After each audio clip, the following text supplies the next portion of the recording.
Kumusta sa inyong lahat? Ako pala ay gagawa ng patus sa lata. Ito yung tinatawag na patus sa lata. Ang nilalagay ko lang dyan sa bowl ay cucumber, litos, cherry tomato, mint, at saka yung tinatawag dito na ginger. Yan yung mint at nilagyan ko ng sibuyas, dahunan, scallion at ang tawag dito sa English nila. Yan yung pagkain ng amo namin kasi may bisita kami dito. Nagpagawa siya sa akin ng patus sa lata. Yun yung tinatawag dito na patos. Yung mga Arabo kasi mahilig yan sa mga salad. Yan. Tsaka yung sauce na yan ginagawa ko. Ano lang yan? Olive oil. At lemon. Pomegranate. At sa kabila naman at ako naman ay gagawa ng pasta. Spaghetti. Yun yung request ng buntis naming amo. Ganyan yung ano na pandasan niya ngayon. Kung ano-anong mga papagawa sa akin. No? Sa kabila namang side, nagluto din ako ng barbecue kasi may bisita nga kami. Sabi niya sa akin, lutuin ko daw ng maayos, maganda kasi minsan-minsan lang daw dadating yung nanay niya dito. Dito magla-lunch yung nanay at tatay niya. Oh. Yan ay binababad ko lang yan sa recipe niya, sinisend niya sa akin sa WhatsApp. O ganyan dito, pag gusto niyang magpaluto sa akin, magsisend lang yan ng link sa akin sa WhatsApp. Yan yung barbecue na yan ang ginagawa ko yung lunch for today sa mga amo at saka sa nanay niya kasi 2 araw daw dito yung nanay niya kakain at dito magpapahinga. Nagpipintura kasi sa bahay nila, maamoy daw kaya dito siya. Binababad ko lang yan sa yogurt, olive oil at saka yung mga pilpil salt, mga spices ng Arabic. Yan lang din, yan yung lunch na nila. O ganito dito. Samantala naman at kay nagsabi din naman siya sa akin na mag white rice daw pag kailangan. 2 recipe niluluto ko ngayon, pasta at saka grilled chicken, barbecue, ganyan lang. At saka yung patos pala, nakalimutan ko palang lagyan ng lagyan ng ganyan pampaasim yan yung tawag na yan, bang tawag niyan yan yung pampaasim na yan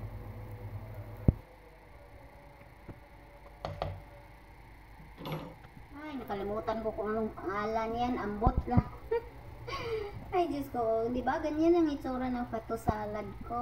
Yan, masarap yan. Mahilig kasi sila dito ng salad. At saka yan naman yung sauce ng spaghetti. Yan lahat ang nilalagay ko dyan. Simpleng lang yan. Simpleng luto. Mabilis lang siya. Luto. Mabilis lang din makatch up. At yan yung white rice ko. Ba? Loaded yung loaded yung lutuan ko ganito dito. Kailangan kasi pag nagluluto ng ganyan, yung malapit na sila mag-uuwian para pagkain, pag-serve nila mainit pa. Yan yung barbecue na ginagawa ko. Ginigrill lang yan at niluluto ko lang yan sa butter o may tira pa. Kailangan double na yan, double time kasi malapit ng lunch. Kailangan kasi dito pag luto. Mainit na mainit para masarap daw ang kain nila. Ganyan yung mga Arabo. Sadya talagang ganyan. Kahit saan ka gusto nila yung mainit na lunch. Yung iba naman nagluluto pero nilalagay lang sa oven. Iniinit lang sa oven. Kaya ako na may ganyan para fresh talaga ang luto niya. Binabaliktad ko na lang yan. Masarap yung na yan. Barbecue. Chicken barbecue. Kasi niluluto yan sa butter.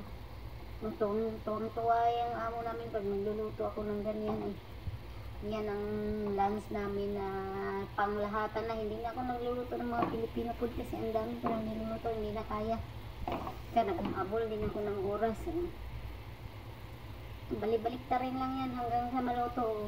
Gusto dito mag-grill, hindi naman nagigrill sa sa may uling. Ang grill dito dyan lang sa sa may lutuanan, furon ang tawag nila dyan, lutuanan na yan sa gas.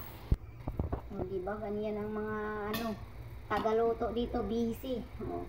Sa kabilang side naman at may kinaumagahan pala, nagluluto pala ako dyan ng atay balon-balunan. Nilagyan ko ng potato at carrots. So diba kinabukasan din yan maglalans na naman dito yung lola.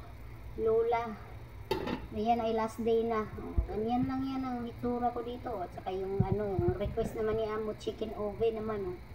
Maganda dito pag nag-oven ka kasi libre kuryente, walang ginagastos. Diba ganyan lang yan. Habang nagluluto ako dyan at nag-aantay ng ano, pinahinaan ko lang na nga po yung mga niluluto ko, pati yung oven, oh. Diba? Konting ano lang, konting mikos-mikos, so diba? So, na yan, pahinaan ko lang yan kasi matagal, maluto yung balon-balonan, matigas kasi yun. Oh. Habang ako naman ay ano, tinitingnan ko yung likod ko, ang taba-taba ko na. Mahirap talaga pag tagaluto, hindi ko pwedeng mamayat pag ikay tagaluto kasi tikim-tikim pa lang, wala na. Kay tataba na, oh. Habang ako na may pinapahinaan ko yung mga niluluto ko doon, nag-aantay ng ano, ito naman naghugas ng bigas. Ito yung problema dito sa bigas sa Arabo kasi parang NFA siya. Kailangan hugasan ng maayos. May 10 beses, 20 beses ata yan hanggang sa pumuti yung tubig. Ganyan yan. Kumutan mo siya. Ikimikos-mikos mo siya nung una. Saka mo siya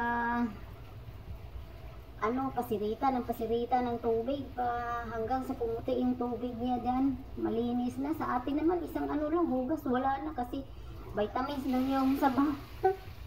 Dito hindi mo pwedeng hindi hugasan ng maayos kasi amoy siya. Minsan pa nga nakikita ko dun sa mga ibang lahi nilalagyan pa nila ng suka para talaga matanggal yung amoy niya. Ang bigas talaga dito sa lokal na bigas para lang talaga siyang NFA, may amoy.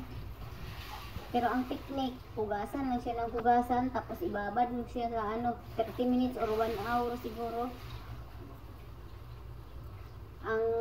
Ang babad sa kalagyan ng suka para walang amoy. Pero yung hinuhugasan ko basmati rice yan. Yung ang sa mo iba yung iba yung rice nila, basmati rice. Haba tapos na yung tapos yung paghugas, magluluto na naman ang tubig o ang pagluluto dito din ganun ay parang pasta.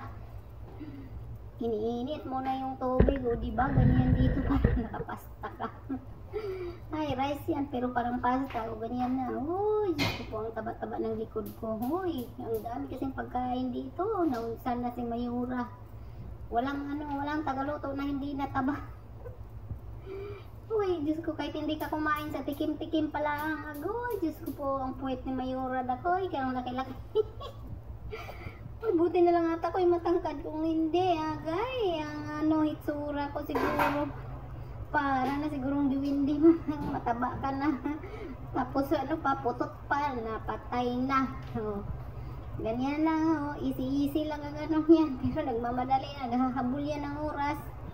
Kasi dadating yung lula, kakain na yun, diba? Malapit na kasi yung oras ng lunch. Pag malapit ng oras, para ka nang hinahabol dyan. Iba dito pag may bisita, inaasikaso nila lang, hindi kagaya sa atin na okay lang, may luto dyan, kunti lang. Pero dito, plating pala. Kailangan maganda, wala na.